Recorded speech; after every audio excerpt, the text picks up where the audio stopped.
Oui, le président de la République qui est en train de quitter la grille du Coq. Il y a vraiment quelques mètres à faire avant de rejoindre la statue du général de Gaulle qui est au niveau du Grand Palais, au bas des Champs-Élysées. Vous voyez ce cortège qui roule très doucement à très faible allure dans un calme, il faut dire, qui règne ici parce qu'il y a très peu de public. On entend à peine les sabots des chevaux sur les pavés des Champs-Élysées. Et donc le président est en train d'arriver, escorté lui-même par des motos de la garde républicaine. Il sera rejoint tout à l'heure, on vous l'a montré, par la garde mixte, donc chevaux et motos. Tout à l'heure, le président, alors c'est peut-être une anecdote pour vous, mais qui est dans un véhicule qui a été acheté il y a à peine 6 mois par l'Élysée. C'est une DS7 hybride, et oui, un peu écolo aussi. Et donc le président de la République va descendre de la voiture et être accueilli par Jean Castex, qui l'attend au pied de cette statue très symbolique. Merci Alison. Et voilà l'arrivée d'Emmanuel Macron, salué par Jean Castex, qui est toujours Premier ministre jusqu'au vendredi prochain, 13 mai, minuit. Il ne quittera pas son poste. On les écoute.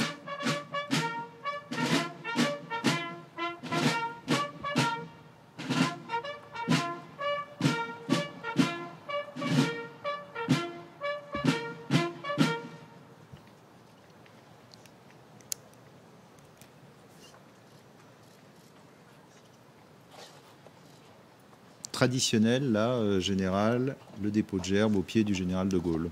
Oui, ouvrez le banc pour le président et le dépôt de gerbes devant cette statue qui est pas très ancienne, finalement, la statue général de Gaulle. Aux morts.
Voilà, avec le bleuet, toujours au revers de la veste du président de la République. On a une idée du nombre de victimes de soldats français pendant la Deuxième Guerre mondiale? Ça, je vais m'adresser à l'historien. Toute la Seconde Guerre mondiale, c'est 50 millions de morts, dont 25 millions de Russes ou de Soviétiques. Qui ont payé le plus lourd tribut. Oui, effectivement. Alors on peut considérer que sur ces 25 millions de Soviétiques, Staline porte la responsabilité d'un très grand nombre de morts. Bon, alors c'est difficile de quantifier. Certains historiens disent 10 millions, 15 millions. Alors pourquoi ?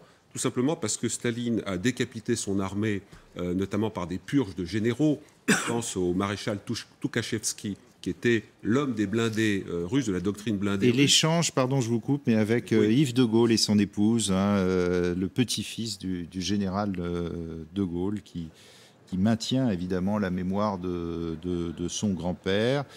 Alors c'est classique, ça a toujours lieu, et c'est toujours très, j'allais dire fraternel, c'est beaucoup, mais enfin très, très amical. Quand on arrive à entendre ce qui se dit, c'est toujours des propos très sympathiques. Hervé Guémard, qui est un gaulliste fervent de la plus belle eau, et qui est un grand spécialiste de l'histoire de l'Égypte, en dehors du fait d'être un très grand spécialiste de l'histoire du gaullisme, notamment du gaullisme de guerre. Pour la précision, je crois que c'est l'Élysée qui a souhaité qu'on n'entende pas parce qu'effectivement, les années précédentes, reste on arrivait justement à entendre, et notamment parce que un échange privé. Voilà. Alors on aperçoit un personnage très important derrière, qui est l'amiral Roland, qui est le chef d'état-major particulier du président de la République. C'est vraiment le conseiller militaire le plus proche, y compris géographiquement, puisque quand vous allez à l'Élysée, vous avez une petite rue à gauche qui ressemble à une rue anglaise, la rue de l'Élysée. C'est là où se trouve l'état-major particulier du président. Là, on aperçoit le général Puga qui a présenté... Alors là, on repasse côté étoile. Hein, voilà, là, on est évidemment. sur les ministres et les hautes autorités. Là, on revient autour de la statue de Charles de Gaulle. Donc, le général Puga, qu'on a aperçu tout à l'heure, grand chancelier de l'ordre de la Légion d'honneur, qui a présenté au grand maître de l'ordre de la Légion d'honneur, le président de la République, le grand collier de grand maître que l'on a vu. Il y a Gérald Puga qui est de dos, qui est un légionnaire aguerri, qui a été chef d'état-major particulier, comme l'amiral Roland, sous 2 présidents. Il a eu la capacité extraordinaire de s'adapter au président Sarkozy d'abord et au président Hollande après, ce qui montre une capacité, une souplesse. Combien de victimes françaises? Alors, je repose ma question de soldats français. Alors écoutez, pendant la campagne de 40, presque 100 000 hommes. Les historiens disent plutôt 80 000, 90 000, 100 000 soldats, c'est-à-dire que la campagne de mai-juin 40 a provoqué un niveau de perte dans l'armée française supérieur à certains épisodes de 14-18. Donc on a 100 000 hommes tués pendant la campagne de 39-40.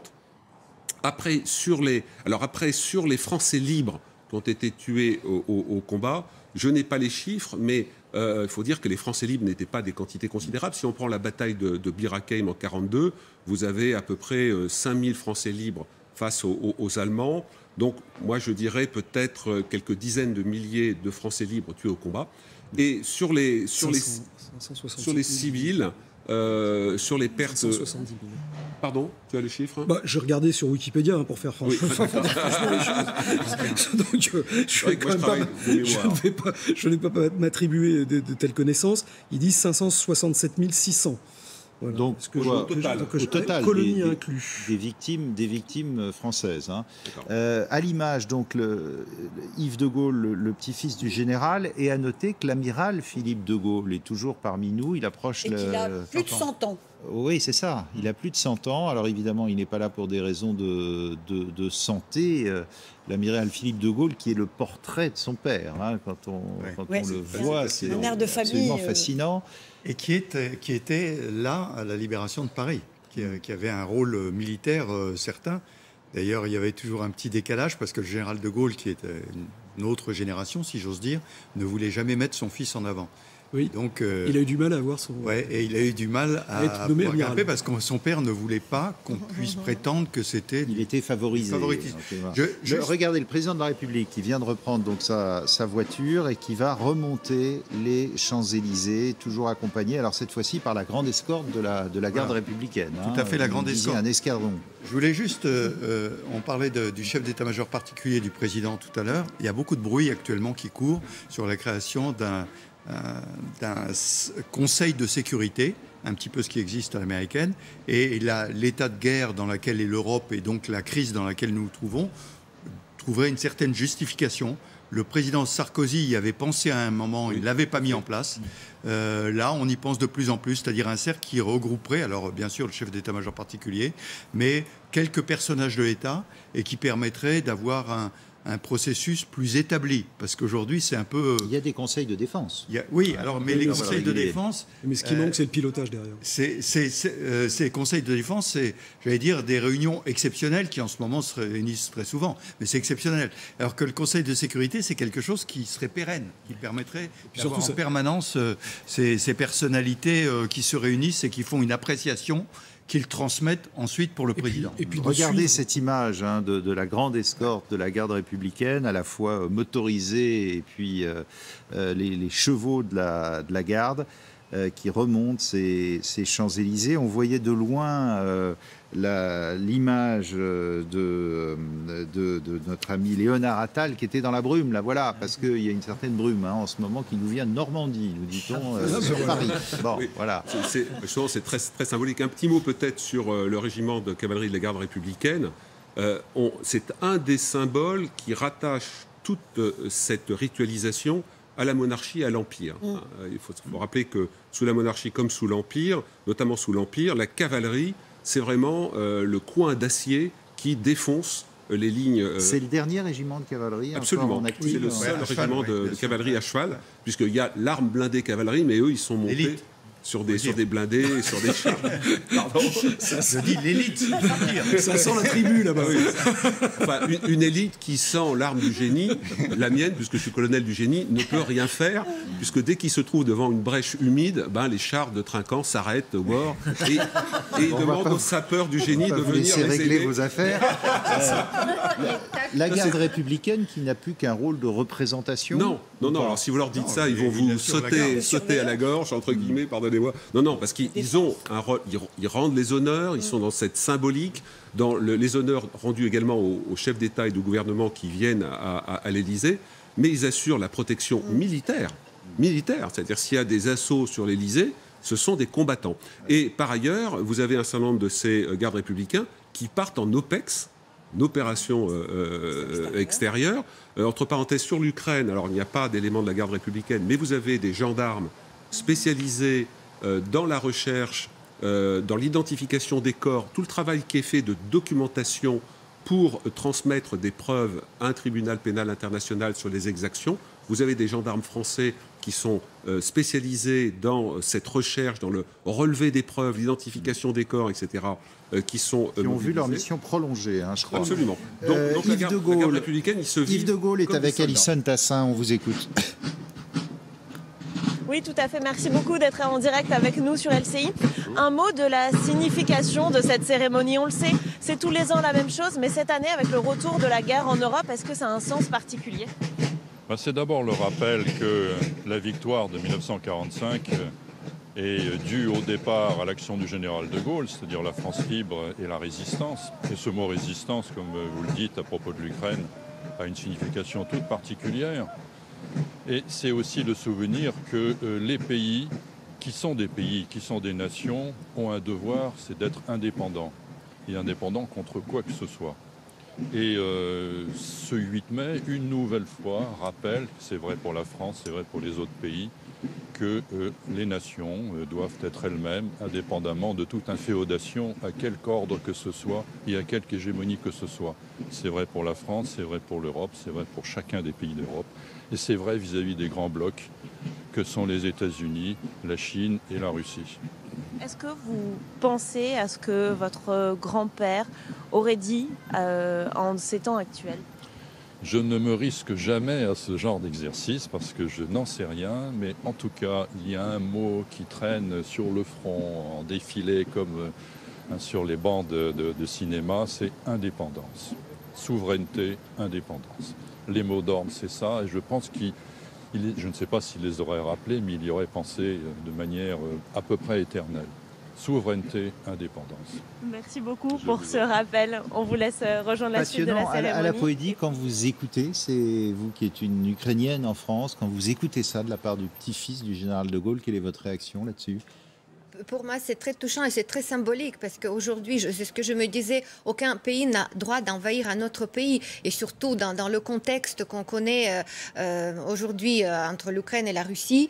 Donc, bien évidemment, c'est que la compréhension, le soutien. Et moi, j'imagine, même si le petit-fils du général de Gaulle ne peut pas imaginer ce que son grand-père aurait dit, moi, je peux imaginer, il aurait dit, mais non, il faut arrêter absolument ce qui se passe, il faut arrêter cette Russie, il faut faire tout pour que cette guerre cesse en Ukraine, parce que aujourd'hui encore, il y a l'assaut de Azovstal, de Mariupol. Les villes continuent à être détruites. Les Ukrainiens sont en train d'être exterminés. Les Ukrainiens sont en train d'être bombardés. La Russie bombarde les musées, les écoles, les maternités, les hôpitaux. Donc, et bien évidemment, ça fait cet écho et ça met une sorte de voile assez lourd sur le défilé, sur les célébrations de la paix et de la victoire aujourd'hui, parce qu'on ne peut pas ne pas penser. Vous voyez, tous les officiels français à qui on pose les questions concernant la célébration, ils parlent tous de l'Ukraine, ils évoquent tous l'Ukraine, parce qu'on ne peut pas passer à côté de l'Ukraine, on ne peut pas oublier. Et c'est aussi pour moi l'un des objectifs de cette journée, c'est de dire, attention, ce qui s'est passé il y a autant d'années, c'est pas oublié, c'est d'actualité. Et c'est vrai que même si les années précédentes, cette journée de 8 mai était marquée un peu comme une sorte de fête un peu archaïque, un peu obligée, un peu les personnes âgées. Protocolaire. Mais cette année, vraiment, la différence est terrible parce qu'on vit la guerre, on vit la destruction, on vit les morts quasiment en direct. Et c'est ça qu'il faut penser.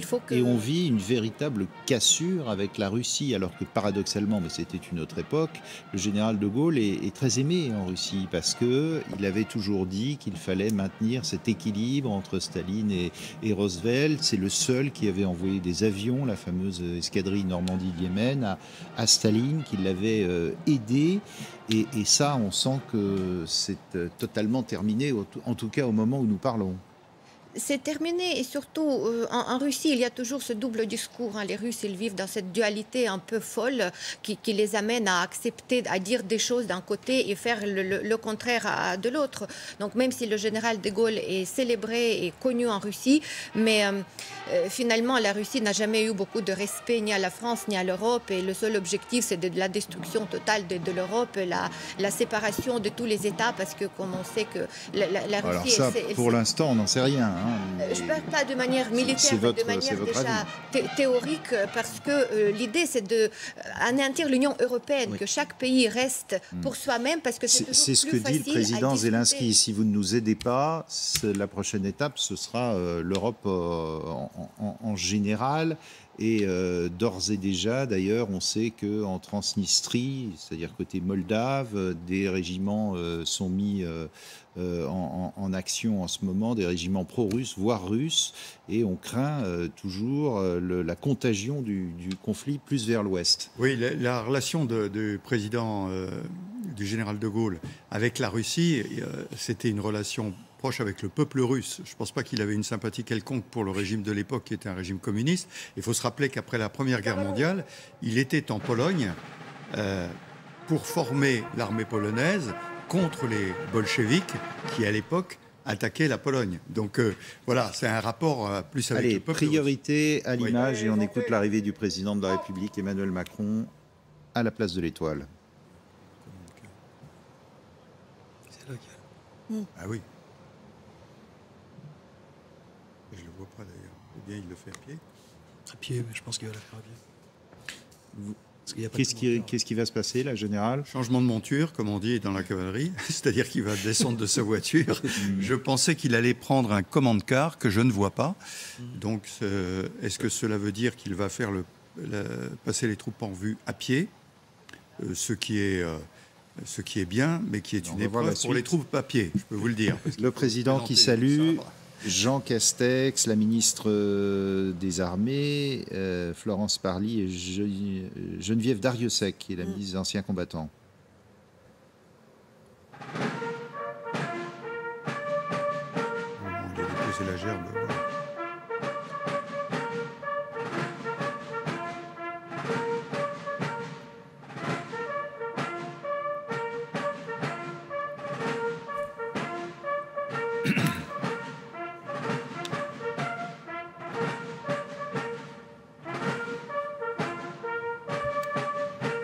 saluer le drapeau de la garde. Sérieuse.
Le président, là, qui va ranimer la flamme et déposer une gerbe. Et déposer une gerbe.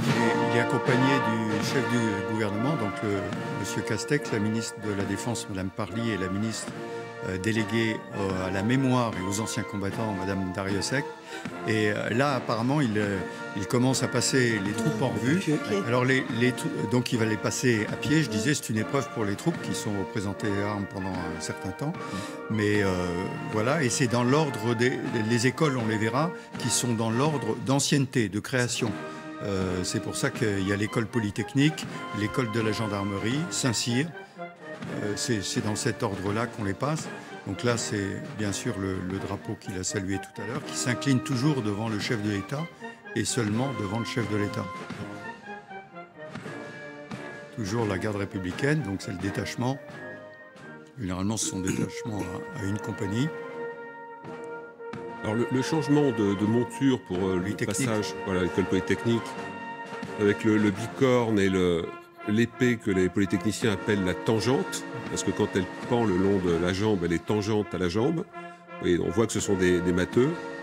L'école de gendarmerie avec une coiffure qu'on appelle le taconnet, qui est une coiffure qui a été introduite il n'y a pas très longtemps, voilà, Saint-Cyr. Avec des pantalons rouges. Ça... Voilà, l'école. Oui, alors c'est la tenue traditionnelle qui date bien sûr du Second Empire. Hein. Napoléon III, oui. Voilà, et petite historique sur l'armée française au Mexique.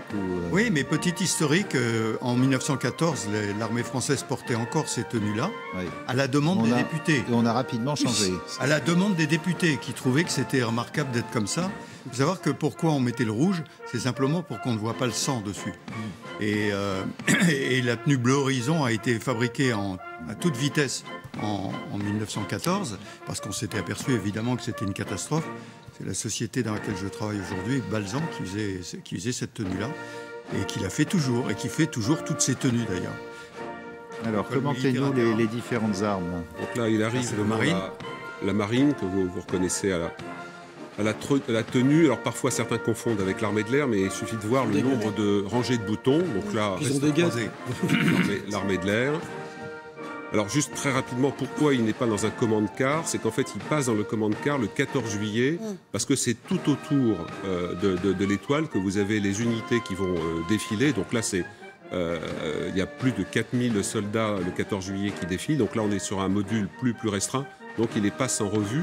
Alors c'est à la fois Dominique Trinquant a raison, un peu plus pénible entre guillemets pour ceux qui présentent les armes, mais plus sympa entre guillemets parce qu'ils voient vraiment physiquement le chef des armées qui passe devant eux.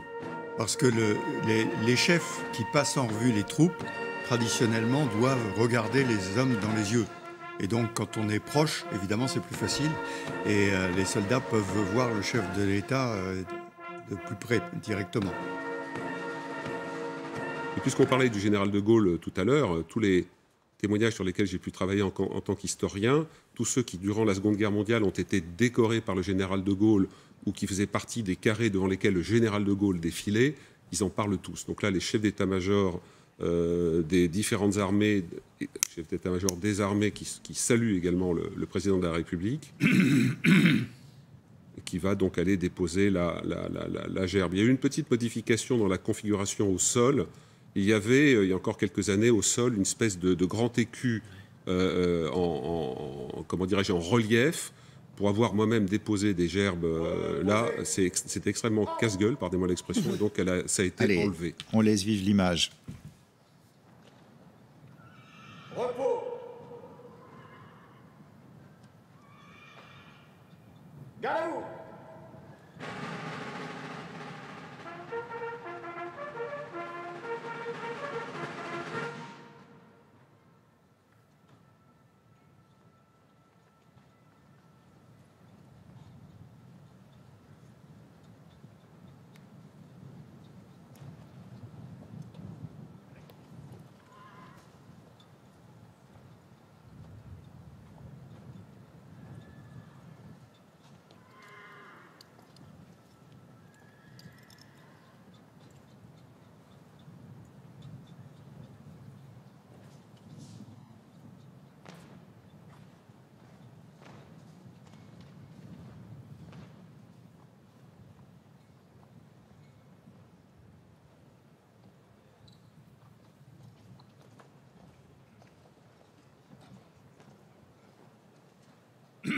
Donc c'est le général de Saint-Chamas qui lui présente cela.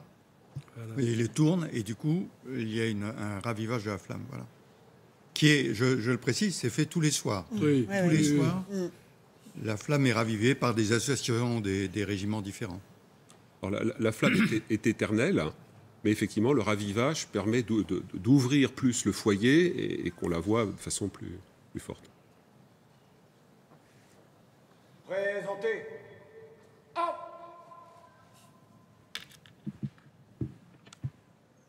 Au mort.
Regardez cette image saisissante du président de la République, extrêmement concentré.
Reposez.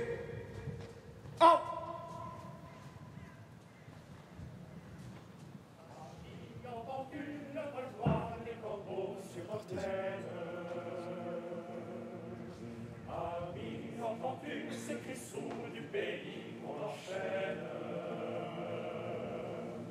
Oh, et Partisans, ouvriers, paysans, c'est l'alarme. Ce soir, l'ennemi connaîtra le prix du sang et des larmes. Montez de la mine, descendez des collines, camarades. Sortez de la paille, des fusils, la mitraille, des grenades. Ohé, les tueurs à la balle et au couteau sur les vides. Ohé, saboteur, attention à ton fardeau, dynamite. C'est nous qui brisons les barreaux des prisons pour nos frères. La haine à nos trousses, c'est la faim qui nous pousse la misère. Il y a des pays où les gens creux des nids font des rêves. Ici, nous battons, nous marchons, nous tuons, nous crèvent. Ici, chacun sait ce qu'il veut, ce qu'il fait quand il passe. Ami, si tu tombes un ami, sors de l'ombre à ta place. Demain, du sang-bois séchera au grand soleil sur les routes. Sifflez, compagnons, dans la nuit, la liberté nous écoute.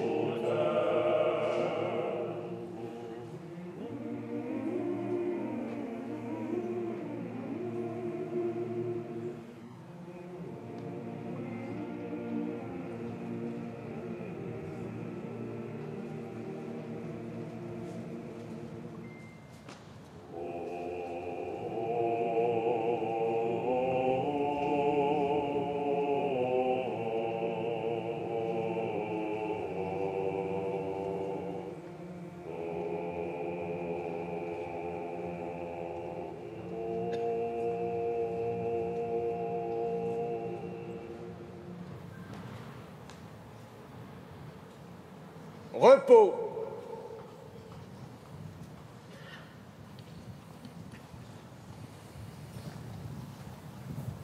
Voilà le chant des partisans célébré par les chœurs de l'armée française, vous nous le disiez Didier François, chant des partisans qui, on le rappelle, est le chant aussi de la résistance. Hein.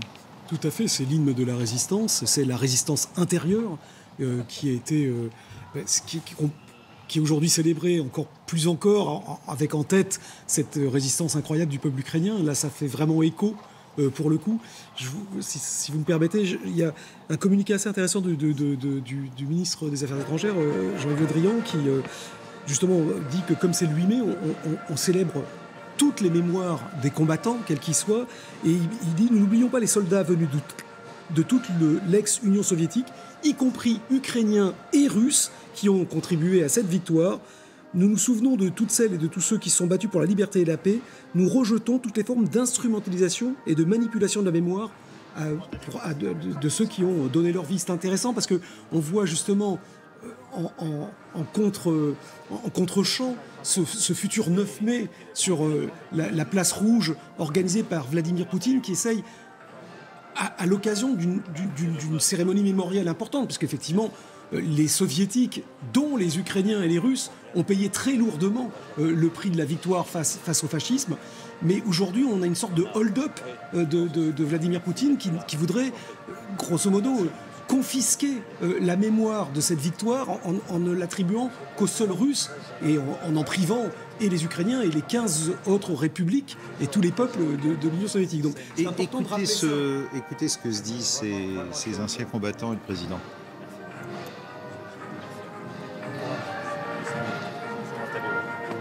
Ça va, Monsieur le Président? Pardon, bah oui, moi aussi. Moi aussi. Voilà, super. Merci d'être là. Bah, de rien. On sera toujours là, Monsieur le Président. Ah, je sais.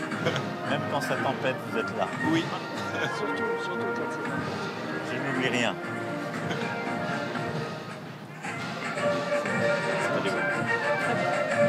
Heureuse d'être parmi les commissaires à nouveau.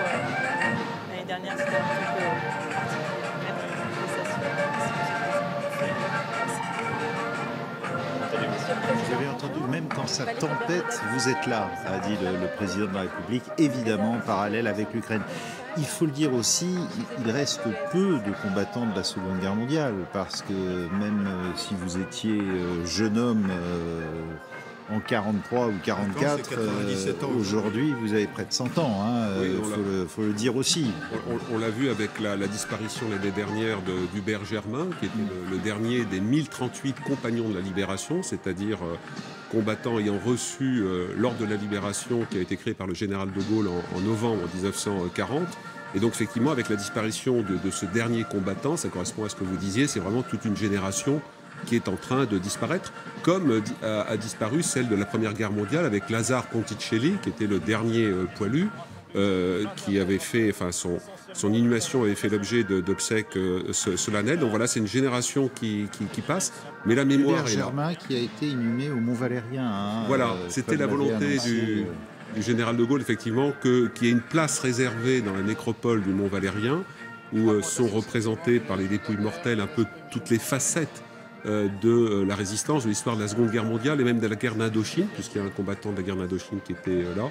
Et Hubert Germain a été donc enterré dans la crypte du mont Valérien. Mais pour revenir à l'histoire, à la mémoire, ce qui a été très bien dit, c'est que du côté de Poutine, il y a une volonté de falsification de l'histoire, un hold-up, l'expression de Didier me semble tout à fait adéquate, et ça fait des années que Poutine détruit avec beaucoup de conscience tous les corps étrangers à une histoire purifiée.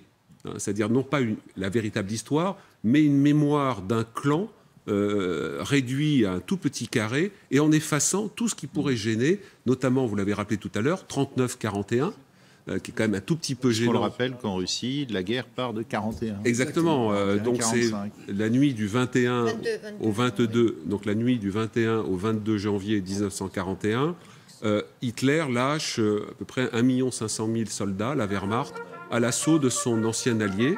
Alors pourquoi Barbarossa. Voilà. Alors pourquoi ? Parce que ça correspond au grand projet d'Hitler, qui a été construit notamment avec Rudolf Hess et Alfred Rosenberg, qui est la destruction de ce qu'il appelle l'empire judéo-bolchevique. C'est une guerre d'anéantissement, c'est pas une guerre classique, c'est une guerre de destruction et d'anéantissement de son ancien allié. Et pendant plusieurs jours, Staline va se réfugier au Kremlin et ne donnera plus signe de vie pendant 2-3 jours, tandis que les armées allemandes détruisent partie du potentiel russe et font des millions de prisonniers en quelques semaines. Alors, vous disiez aussi, donc demain, le 9 mai, qui sera célébré en Russie, mais qui sera aussi célébré en Ukraine, par le président Zelensky, et qui rendra hommage aux morts de la Seconde Guerre mondiale. Et parmi ces morts enterrés en Ukraine, il y a aussi des soldats russes. Oui, bien sûr.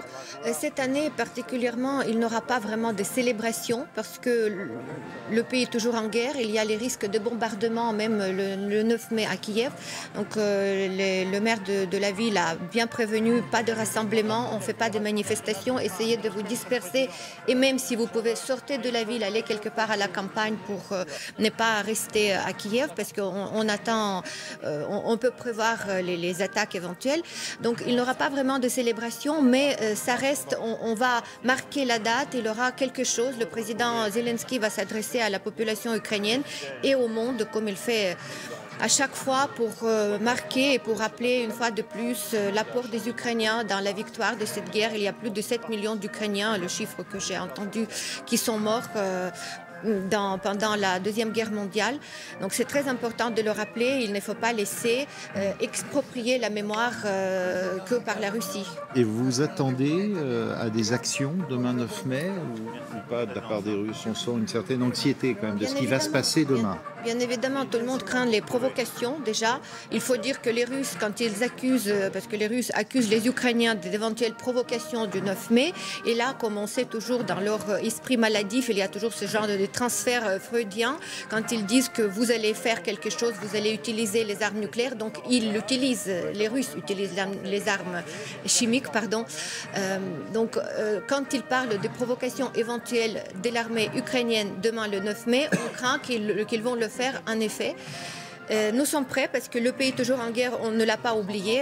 Malheureusement, c'est notre réalité aujourd'hui, mais on espère que quand même, il y aura moins de morts possibles, et surtout l'action aujourd'hui, les yeux du monde entier sont rivés sur Azovstal, parce que c'est là l'ultime bataille des Russes pour apporter au moins quelque chose, un trophée de guerre demain, en espérant à la dernière minute faire tomber Azovstal, et pour quand même parler d'une sorte de victoire complètement folle, inutile et très coûteuse et très sanguinaire. Mais pour eux, ça sera au moins quelque chose, une sorte de trophée. Mais nous espérons qu'ils ne l'auront pas. On va en reparler d'Azovstal parce que les civils ont été sortis. On parle d'environ 500 personnes qui ont pu enfin sortir, et par contre des soldats à l'intérieur dont certains sont blessés, d'autres morts qui vont défendre évidemment chèrement leur peau. Vous le rappeliez, Général Trinquant, et c'est important au début de cette émission. Somme toute, il y a peu de pays en Europe continentale qui fêtent le 8 mai, parce que d'abord tous n'ont pas été envahis. Vous parliez des États-Unis, de la Grande-Bretagne, ils ne sont pas en Europe continentale, mais eux n'ont pas été envahis par les Allemands. Et puis il y a les pays qui étaient les belligérants, l'Italie, l'Allemagne, l'Espagne qui étaient neutres. Donc, somme toute, c'est une cérémonie aussi très française. Oui, tout à fait, c'est une cérémonie très française. Qui marque la fin de l'occupation du pays.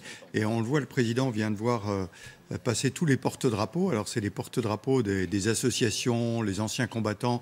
Alors, en France, il y en a beaucoup. Mais c'est assez intéressant. On voit qu'il y a des anciens qui sont progressivement remplacés par des jeunes. Oui, il y avait une jeune fille. Moi, j'ai eu l'occasion de le faire pas mal dans des villages. Et dans les villages, vous avez... Alors, ça fait partie du folklore français. Vous avez 5 ou 6 drapeaux d'anciens combattants. Mais d'une certaine façon, ça marque qu'il y a toujours une mobilisation autour de ce sujet de la libération. Parce qu'il y a de moins en moins d'anciens combattants, il faut le dire aussi. Hein. Bien sûr. Alors là, point particulier, le président est en train de saluer les pensionnaires des Invalides. Oui. Alors, dont faisait partie Hubert Germain. Voilà, il est mort aux Invalides. Vous savez qu'il y a un petit nombre, ça a été mis en place par Louis XIV, il y a un petit nombre de pensionnaires simplement pour être, je vais dire, éligibles, reconnus comme pensionnaires, c'est un petit nombre. Et là, ce sont ceux qui sont les porte-drapeaux et donc qui sont suivis par le général de Saint-Chamal, ce qui est le gouverneur des Invalides. Donc c'est lui qui chapeaute les Invalides avec ses anciens combattants. Et si je ne m'abuse, ce sont les pensionnaires des Invalides qui ont confectionné les premiers bleuets. Oui. Alors, absolument. Oui. Et les bleuets, tout ça tourne beaucoup autour de la guerre de 14. Parce que les bleuets, c'est après la guerre de 14. La sonnerie aux morts que nous avons entendue a été écrite après la guerre de 14. Si je ne me trompe, dans les années 1920-1921. Le tombeau du soldat inconnu, tout ceci tourne beaucoup autour de la guerre de 14, qui a été la grande saignée pour la France. Vous parliez des invalides qui soignent toujours quand même les soldats en opération qui ont été blessés, y compris des forces spéciales. Tout à fait. Il y a en particulier un centre de rééducation qui est assez remarquable pour tous ceux qui sont gravement blessés. Alors il y a les blessés physiques et il y a les blessés psychiques aussi. Qui ont beaucoup augmenté. Et notamment après la guerre du Golfe. Et le syndrome de la guerre du Golfe. Puisqu'on parle de la guerre du Golfe, c'est pour rappeler qu'il y a quand même maintenant une nouvelle... Alors évidemment, il y a beaucoup moins d'anciens combattants, enfin des 14-18, il n'y en a plus, 39-45, ça fait... mais il y a les nouvelles générations du feu. Bon, d'abord, hier, c'était la commémoration de la fin de Dien Bien Phu. Il y a ensuite eu la guerre d'Algérie, même si elle ne portait pas ce nom-là. Et puis maintenant... Beaucoup des anciens combattants sont issus de la guerre d'Algérie. Voilà. Et puis, les OPEX qui sont quand même, depuis l'Afghanistan et le Mali, devenus... donc la nouvelle génération du feu a aussi produit des anciens combattants qui aujourd'hui abondent ce qu'on appelle les organisations patriotiques. Et c'est effectivement, moi dans le village où je vais d'habitude le 8 mai, on voit cette nouvelle génération. Bon, en plus là, c'était l'occasion de saluer les commandos marines qui étaient de là-bas, mais il y a toujours... Les gens du village viennent vraiment chez Saint-Mandrier. Les gens viennent vraiment participer aux cérémonies. Parce que les anciens combattants d'Algérie, comme vous le dites, disparaissent aussi.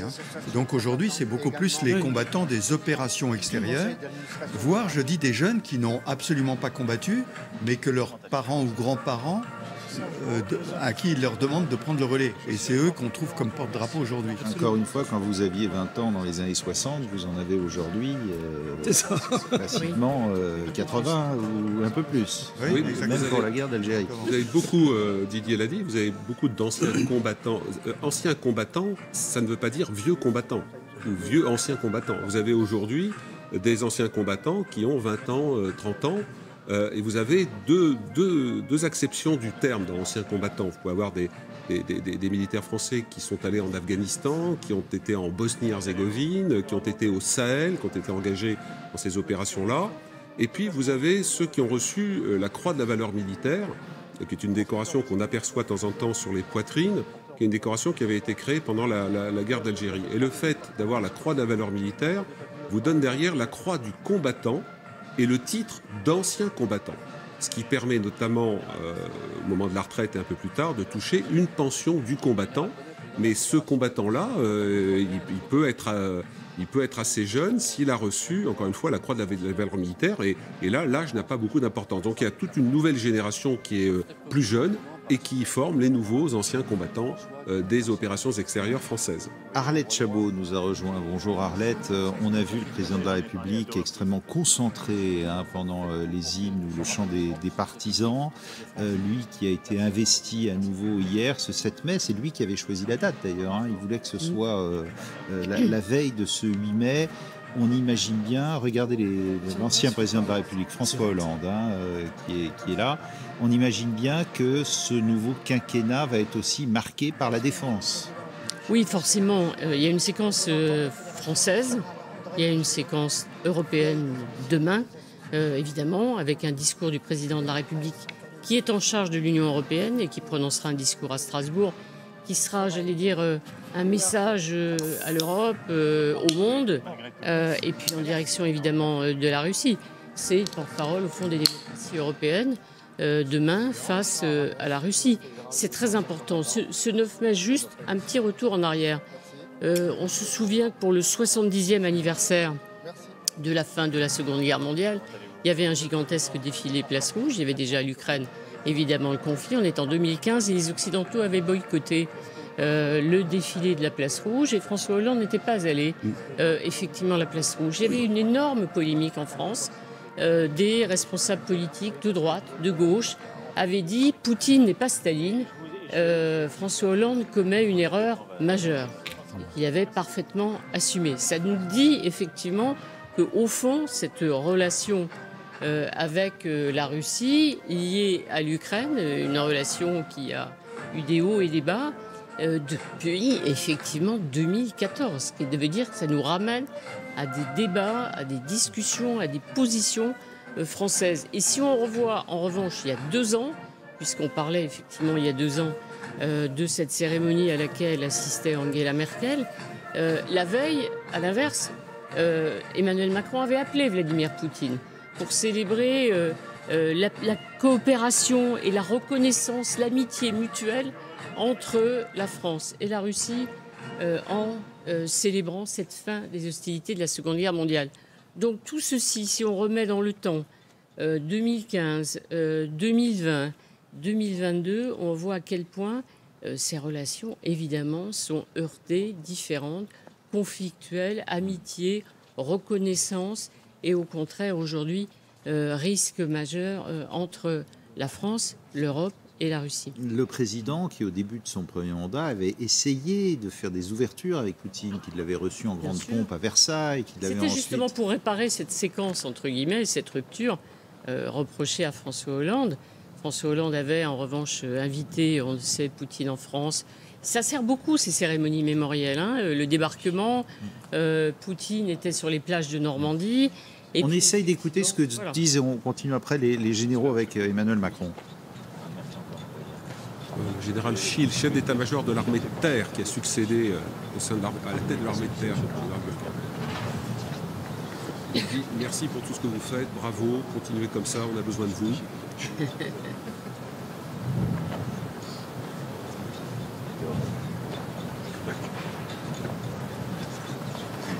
L'amiral Vendier, chef d'état-major de la marine.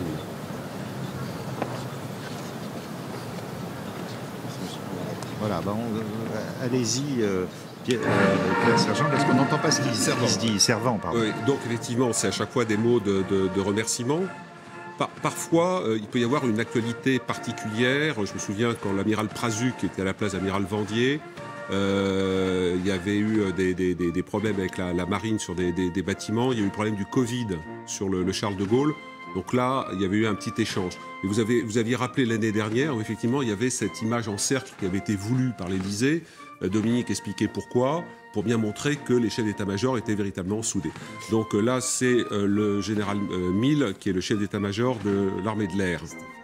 Et à ses côtés, on aperçoit le général Rodriguez, qui est le directeur général de la gendarmerie nationale, et encore un tout petit peu plus loin, le général Abad, qui est le gouverneur militaire de Paris, grand organisateur de ces cérémonies, notamment du 14 juillet, mais qui a aussi une mission de défense. Ça fait partie de ces généraux qui réagissent quand on leur dit « Ah bon, vous faites que les honneurs, vous occupez des défilés ».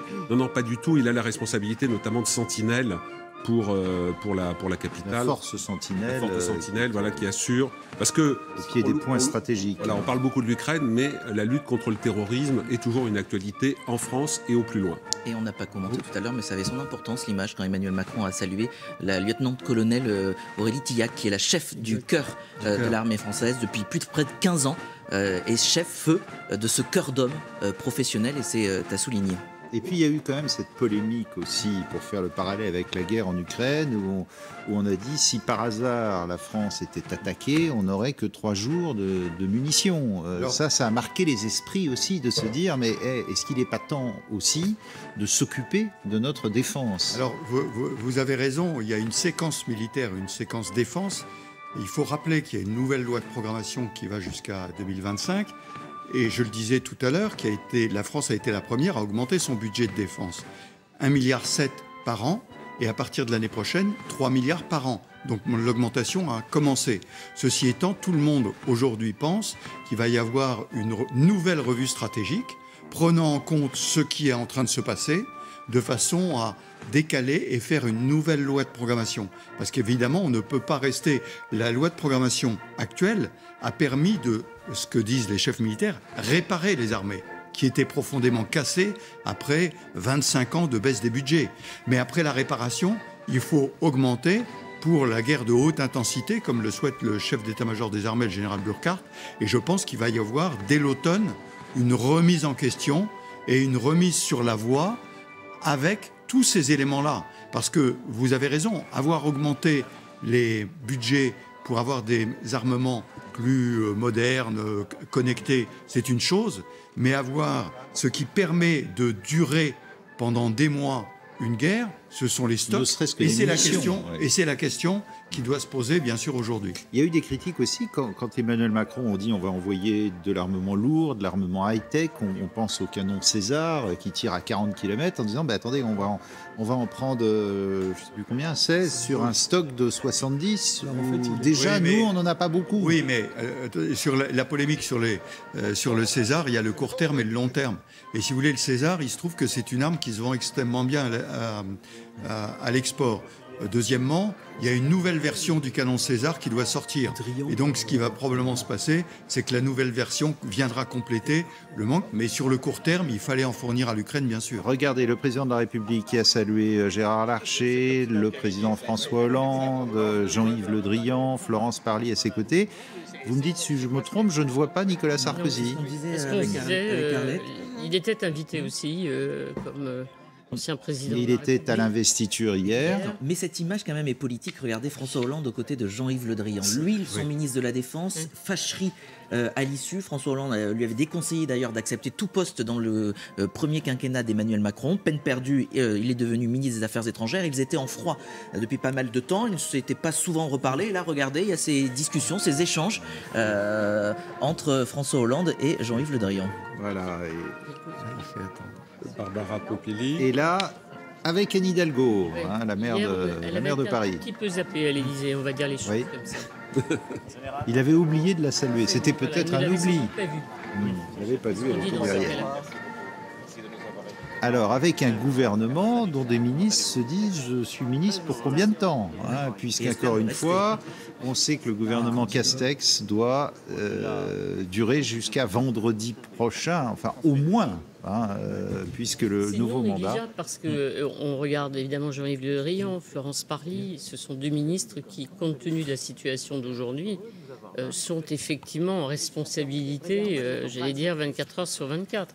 Donc les changer, modifier, c'est compliqué. C'est la raison pour laquelle certains évoquent depuis longtemps, en dépit des souhaits des uns ou de l'une et de l'autre de partir ou de rester, quelle que soit leur volonté. Est-ce que le président considère que pour des raisons évidentes de situation de guerre, il vaut mieux encore les prolonger, quitte à faire des changements dans un mois après des élections législatives, mais en fonction aussi de la situation en Ukraine.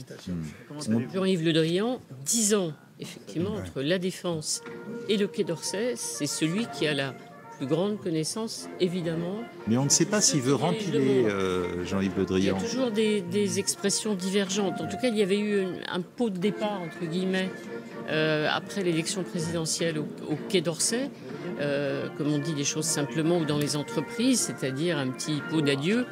Eh bien, pour l'instant, il continue. Le président de la République a peut-être intérêt à les maintenir en fonction encore pour quelques semaines. Et politiquement, les maintenir jusqu'à après les législatives pour voir quelle sera véritablement sa majorité ? C'est pas uniquement politique. Je pense que la situation, la guerre en Ukraine fait que ce sont en tout cas, surtout Jean-Yves Le Drian, parfaite connaissance à la fois des hommes, des dirigeants, des dossiers, de la situation qu'il maîtrise parfaitement. Donc un changement au Quai d'Orsay pose évidemment des problèmes, sauf s'il y a un expert, quelqu'un qui s'y prépare déjà, qui prépare cette fonction. Pour moi, il est très difficile, en cette période aussi tendue et aussi forte, de changer de ministre. Pour l'anecdote, on dit que seuls les membres de l'autorité de la transparence de la vie politique savent un peu quelques noms. Parce que c'est en ce moment qu'on demande les patrimoines. L'Élysée demande les patrimoines d'un certain nombre d'hommes politiques qui pourraient être appelés à devenir futurs ministres. Ceux qui sont là, on peut toujours vérifier. C'est de la vérification, mais c'est très simple. En revanche, ceux qui vont entrer, c'est vrai que c'est cette haute autorité qui est peut-être davantage que nous, et même c'est une certitude, une idée. Qui salue-t-il, le président? Sont les ambassadeurs? Les ambassadeurs, les différents ambassadeurs des pays représentés à Paris. Et juste pour rebondir sur ce que disait Arlette Chabot, c'est vrai que Florence Parly aussi a une grande importance dans le domaine budgétaire. Elle a été garante pendant ces années du respect, à ma connaissance, pour la première fois depuis 40 ans, d'une loi de programmation militaire. Alors pour en avoir parlé avec elle, mais c'était en juillet de l'année dernière, avant le 14 juillet, je lui demandais ce qu'elle avait envie de faire après. Elle n'exprimait pas du tout le désir de rester à ce moment-là, mais les choses, Arlette a raison, les choses ont beaucoup changé. Là, tout le monde est mobilisé. C'est un état de guerre, même si nous ne sommes pas en guerre. Et elle me disait, ce que je souhaite surtout, c'est pouvoir faire ce que j'ai envie de faire sans être surveillé. Parce que la première difficulté de ceux qui arrivent comme ministres, c'est les gardes du corps, c'est le fait d'être en permanence sous surveillance et sous protection. Et donc, ce n'est pas si simple que ça, y compris par rapport à sa famille, etc., d'être en permanence. Voilà. Donc, elle me disait, voilà, moi, ce que j'ai envie, c'est pouvoir aller acheter ma baguette de pain sans être escorté. Et pour rapporter peut-être une anecdote, me reviendra au direct, le Premier ministre Édouard Philippe, au tout début de son arrivée à Matignon, un dimanche, il est avec un de ses amis, et puis il dit, on va boire une bière, il ouvre le frigo, il n'y a pas de bière, et donc il dit, bon, on va aller en acheter. Il sort, il tombe sur son agent de sécurité, son garde de sécurité, qui lui dit, pas question. Monsieur le Premier ministre, qu'est-ce que vous savez? Non, mais rien du tout, je vais aller acheter des bières au marchand qui est à côté. Et lui dit, écoutez, pas de souci, laissez-nous 2 secondes parce qu'on va bloquer la rue de bout à bout.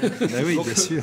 Donc il a dit, non, écoutez, on va se rabattre sur le jus de fruits. Voilà, mais effectivement, il y a tout ça à prendre en compte. C'est un changement de vie, évidemment, pour un ministre, un Premier ministre ou un président qui vient d'être élu. Le président Macron, lui, est rodé. Oui, absolument. Donc là, cette image est très, très importante. Chef d'état-major des armées qui est responsable des opérations. C'est lui qui donne les ordres sur les différents... Alors attendez, on laisse entendre, apparemment on entend. Et puis pour notre jeunesse, c'est magnifique de voir la jeunesse de France engagée comme ça dans nos armées. vérifier avant de venir un peu sur la gauche, c'est moi la gauche.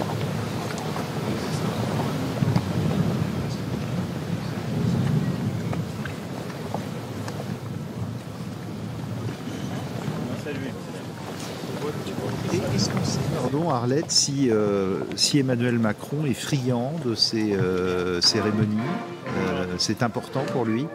Je crois que effectivement, on a beaucoup vu le président qui s'est investi. D'abord, au début, il voulait montrer qu'il était bien chef des armées, jeune président. On l'a dit 50 fois.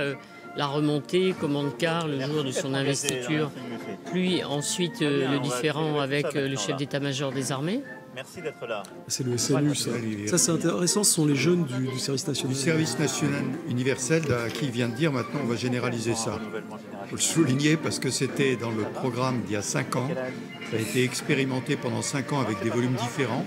L'année prochaine, il doit y avoir 100 000 jeunes, mais des volontaires. Et le but dans le prochain quinquennat est de généraliser par une loi qui rende obligatoire l'application du service national universel, pas militaire. Hein. Très différente du service Bien militaire sûr, qu'on a connu avant. Rien à voir, mais ça rentre dans ce que je disais à propos de la résilience de la population. Que des jeunes de 16 ans, dans leur cursus, soient obligés de passer un mois ensemble, sur lesquels on les oriente vers comment servir son pays dans les pompiers, dans l'armée, dans la police ou les ONG, c'est quelque chose de très important. Et ceci avait complètement disparu. Donc c'est quelque chose qui a été remis en place, testé pendant 5 ans. Gabriel Attal a été le premier secrétaire d'État qui s'en est occupé. Madame El Haïry est la deuxième actuellement. Et donc on va voir dans le prochain quinquennat comment cela va être mis en place, parce que le généraliser à 750 000 jeunes par an, c'est un sacré challenge. Certains disent que Jacques Chirac aurait eu tort d'arrêter le service militaire. Autre temps, autre mœurs. Là, on parle du service national universel, on ne parle pas du service militaire. Mais le service militaire, c'est l'apprentissage des armes pour défendre le pays. Ça nécessite des budgets et une organisation complètement différente. Mais c'est important, le SNU, parce que honnêtement, il y a deux choses. On a parlé des armements. Mais les Ukrainiens nous ont prouvé une chose, c'est qu'il faut de la masse aussi. À un moment, il faut l'esprit de défense, c'est la nation qui partage la volonté de ne pas subir. Et par exemple, aujourd'hui, que le SNU, évidemment, c'est pas les envoyer faire un service militaire, mais c'est néanmoins pouvoir apprendre à des jeunes à réagir collectivement, y compris face à une grande catastrophe naturelle. Aujourd'hui, en France, le général Menaouine, qui a pensé à l'organisation du SNU là-dessus, met toujours ça en avant. Apprendre aux jeunes comment, ensemble, on peut réagir à un événement de manière collective au service de sa nation. C'est vraiment quelque chose d'important.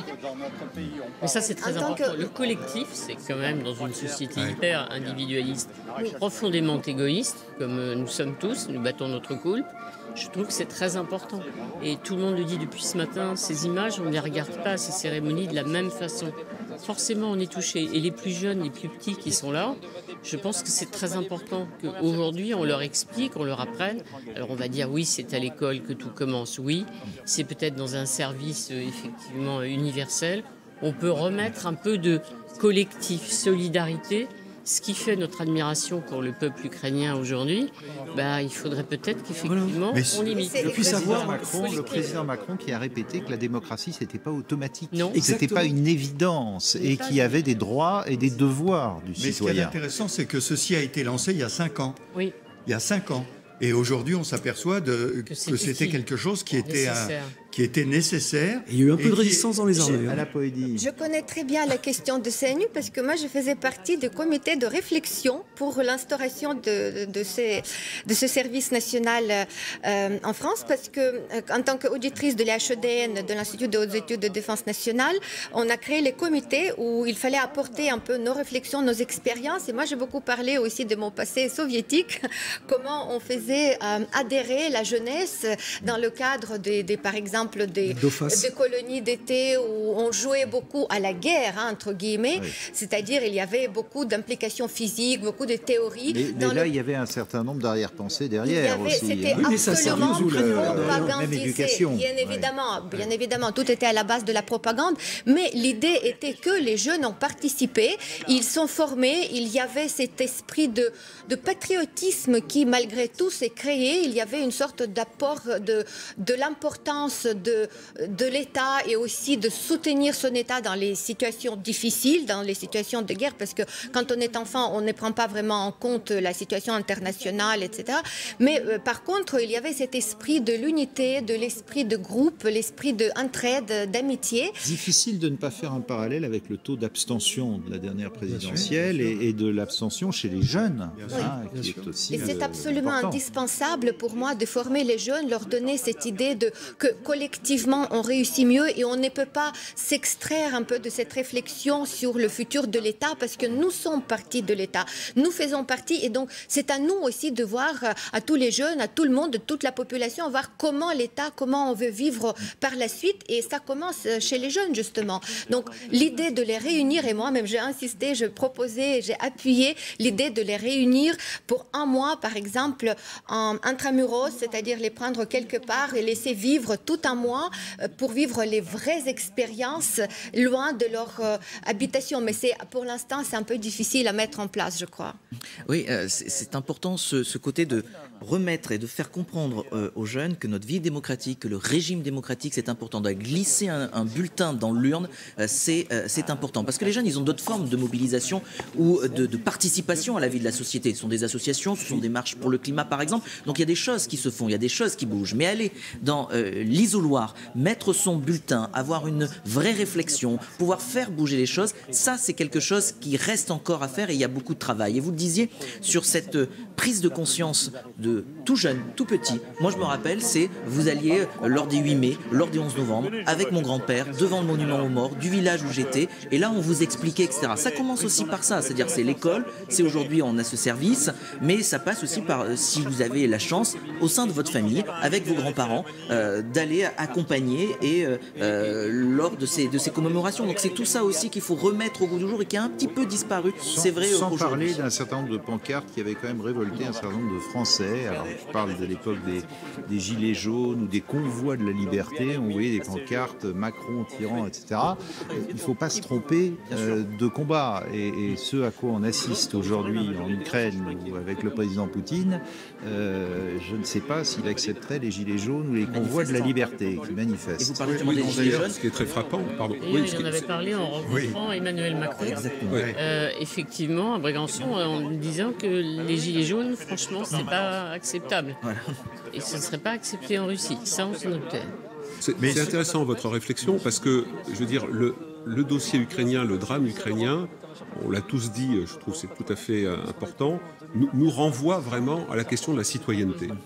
Est-ce que nous sommes simplement des consommateurs et donc nous sommes traités que par rapport à cette question, ou est-ce que être français et européen, notamment, est-ce que c'est pas un peu plus? Et sur ce plan-là, je dois dire qu'il y a vraiment un défaut de notre système qui consiste en permanence à expliquer que les responsables politiques sont des abrutis, des vendus, etc.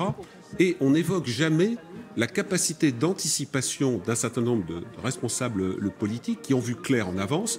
On a vu François Hollande, qui est celui qui retient 2 bâtiments majeurs de la marine, des BPC, que Nicolas Sarkozy avait vendus imprudemment, à mon sens, à Vladimir Poutine.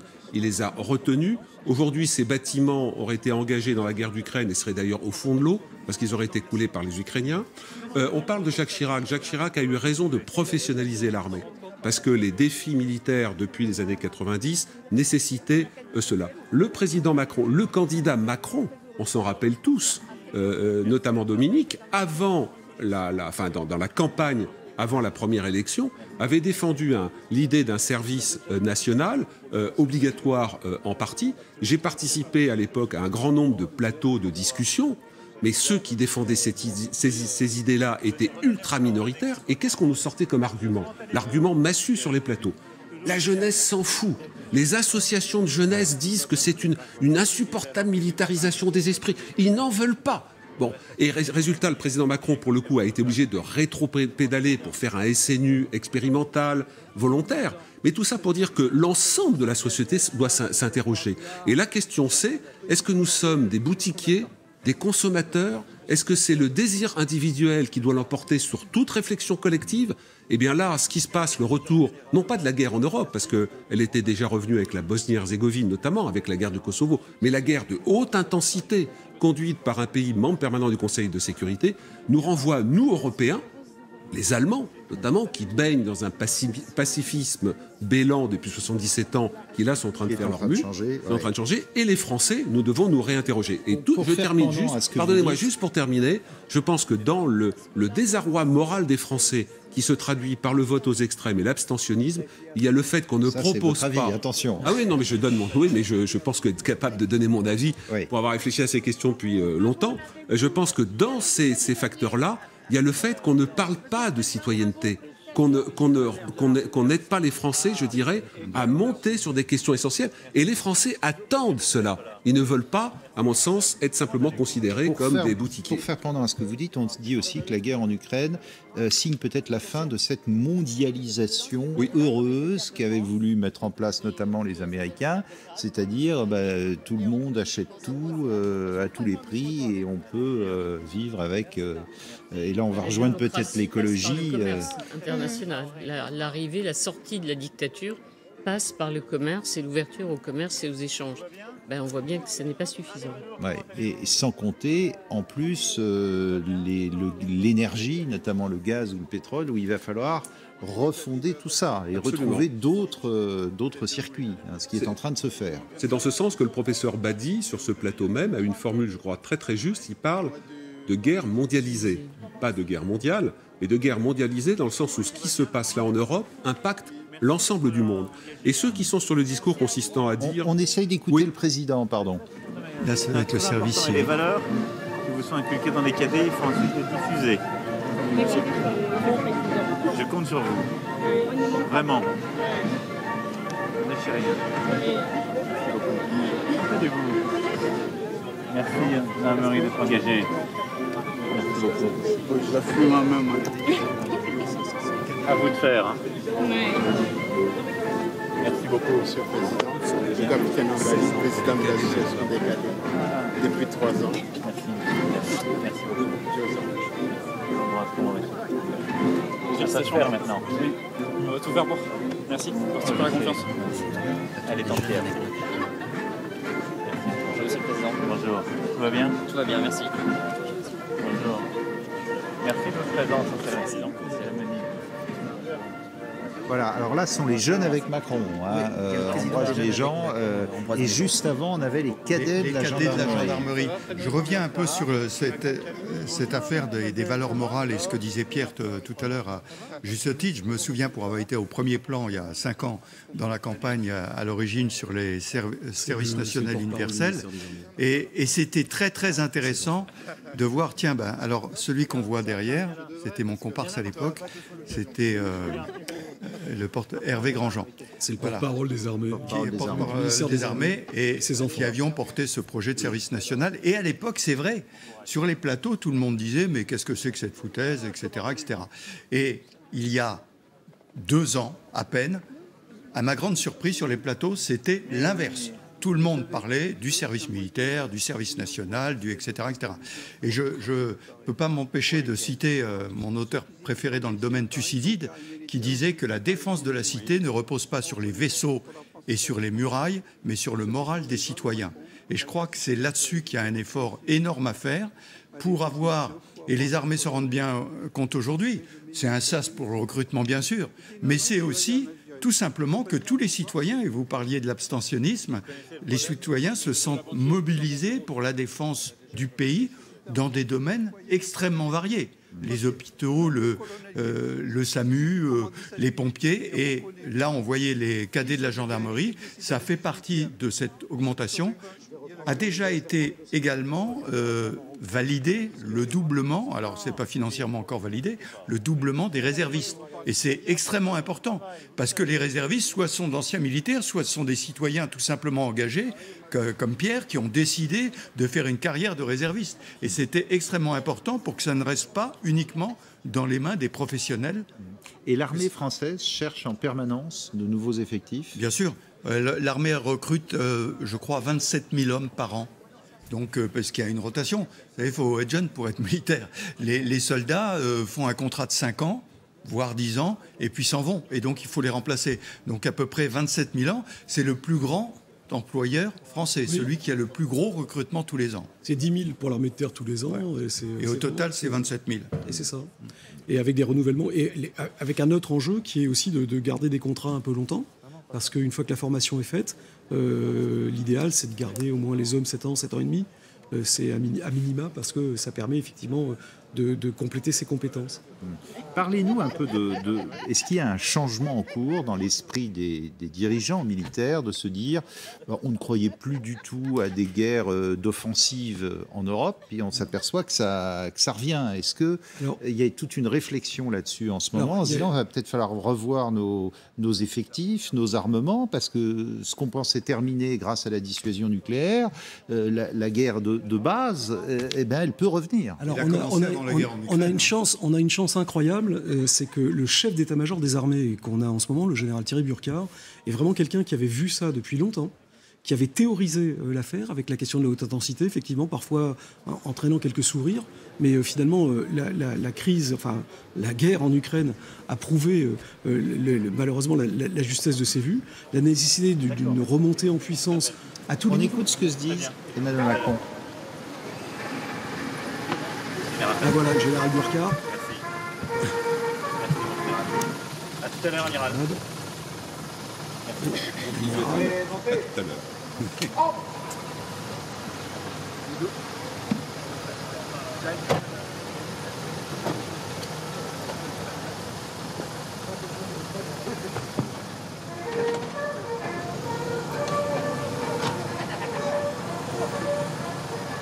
Le chef de l'État qui quitte cette place de l'Étoile et qui va quoi? Rejoindre l'Élysée maintenant? Oui, l'Élysée, surtout que cet après-midi, vous savez, vous avez cette visioconférence avec le G7 depuis le palais de l'Élysée où il sera notamment question de l'Ukraine. Donc oui, après-midi de travail à l'Élysée.